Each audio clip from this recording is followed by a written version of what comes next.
Hello everyone and welcome to another video. Today is, this is my second video uploading today, but today is not going to be a normal video. There has been, from what I've seen, like one YouTuber that I see, favorite YouTuber, Bushka, has gone over this. It's something about the extended barrel. And the thing is, the extended barrel is exclusive to Libic, and Libic doesn't. I don't see a need for extended barrel because supposedly it decreases bullet damage drop, and it also decreases bullet spread. And the only way I could see it being viable is the bullet spread for CQC or close quarters combat. Today I will be testing out the M762 intact as a default or the base of the experiment, and I will be trying 3 different attachments: the compensator, the extended barrel, and the laser. As you notice, they're all improved. The reason why I am doing improved is because when you go into the muzzle section or the foregrip attachment, the extended barrel only goes up to improved, while the other attachments go up to refined. Therefore, I will only be testing up to improved. Separate from this video, I will be doing attachments and how to improve, ranging from damaged and repaired, intact, improved, and refined will be put out because some attachments do not reach up to refined. Uh, Nothing will be, no extra attachments will be done except extended barrel, laser sight, and compensator. The base magazine capacity will be used, which will be 30 rounds, and no scopes or candid sights or any other single attachments that may affect it. And I will be soon. I may be testing every single weapon at as long as they have an intact version. The reason why I'm saying intact is because refined has its own differences, meaning you're I'm wanting to test out the base weapons, which would be considered classic weapons, and metro weapons, which would be the intact, and I make the attachments which would start at intact, which would also be classic, I would assume. It will be intact, repaired, and improved. I may not test damaged due to it being, well, damaged. It has less control than normal compensators or attachments.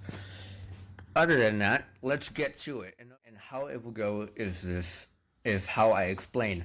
I will give each attachment 3 bursts, which will equal to 90 rounds per magazine, and I will be testing at a range of 5 meters, or more or less 5 meters, which would be the distance you're having. For example, if you're fighting in staircase at Port Rozak, you should know what I'm talking about. It should be somewhere around the same distance, and I will be playing accordingly, and I will be doing it in first-person perspective.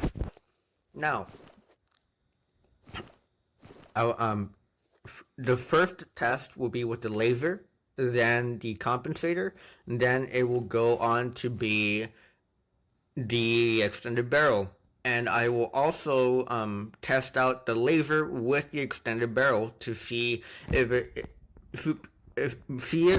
reduces the spread to a significant difference or amount. Now, first test, laser improved, starting now.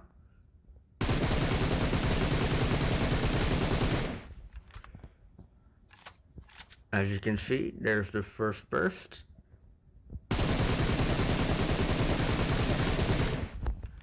There's the second burst.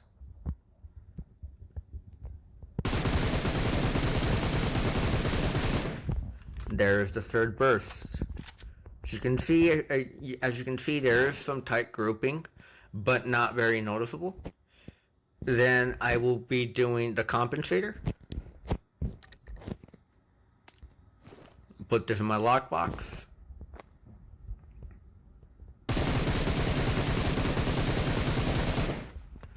As you can see, there's quite a bit of tight grouping due to being able to control the horizontal and vertical recoil exponentially. There you go. Very tight grouping. Quite impressive. Really impressive so far.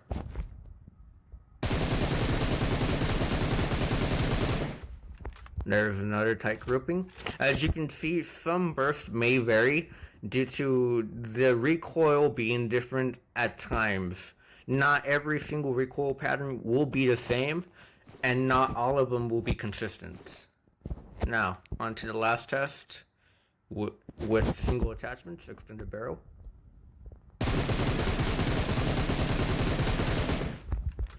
As you can see, tight grouping, slightly better than the laser sight. There you go. Third burst.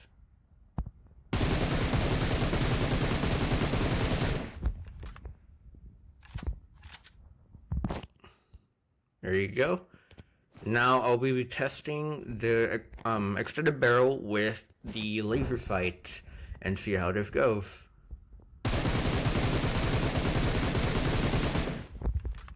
As you can see, there is not much of a difference.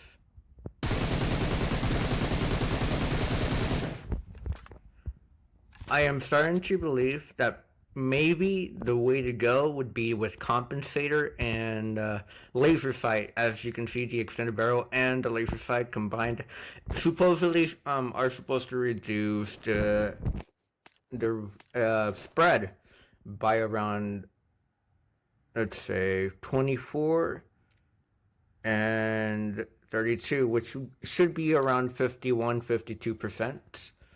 Put that in my lockbox.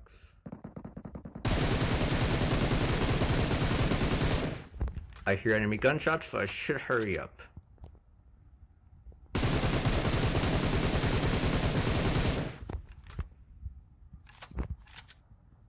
There you go. Now let's try out with the compensator.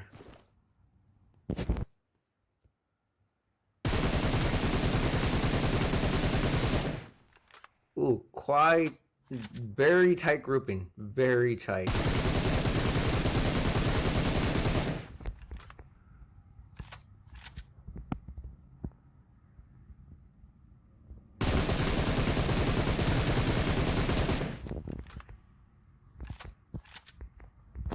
There you go.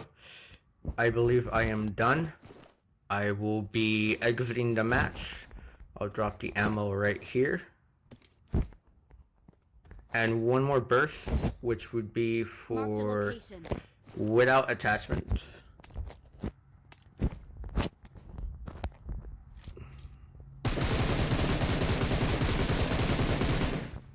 There you go. Pretty standard. I need a grip. And I will be going. Alrighty, I have the results accumulated, and I'm trying to figure out how I will post them. But I'm pretty sure I can edit them into this clip that will be at the end. Okay, so the first three, I'm gonna be posting right beside my character or somewhere around them. The first ones will be the laser sight.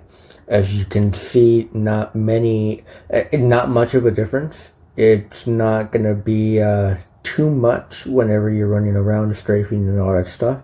It won't be that noticeable.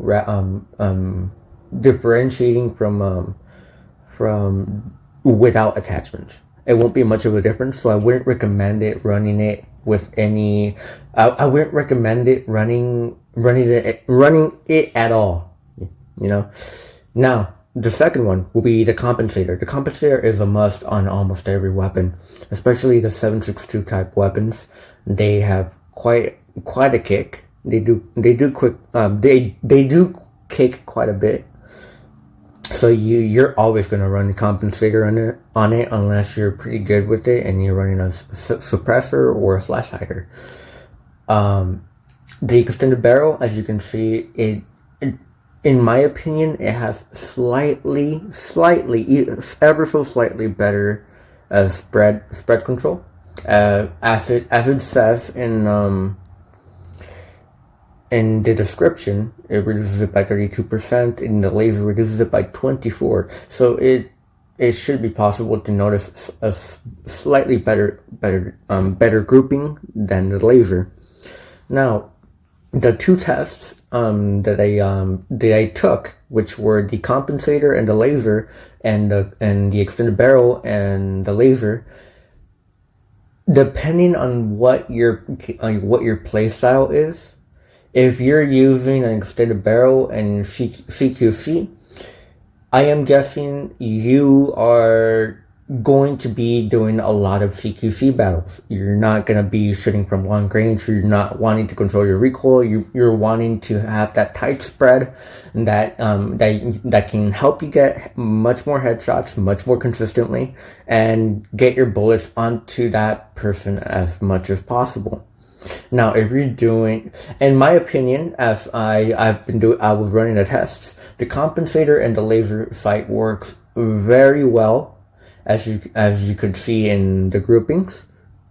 The compensator reduces the recoil, made you stabilize your weapon much more comfortably, and the laser sight also reduces the spread. And in my opinion, I would say to do an all-rounder, if you were to do a weapon with a foregrip attachment and a muzzle attachment, I would recommend recoil compensator and the laser sight in case you like doing CQC. In my opinion, it would be a great combo for CQC, and with 5.56 weapons, you could probably run it due to the fact that the 5.56 weapons have a better controllable recoil. Well, other than that, I am not here to waste time. This is going to be the end of my video. If you enjoyed it, or you enjoyed me blabbering around using big words, big brain words, leave a like, comment down below, and subscribe, and I'll see you guys next time.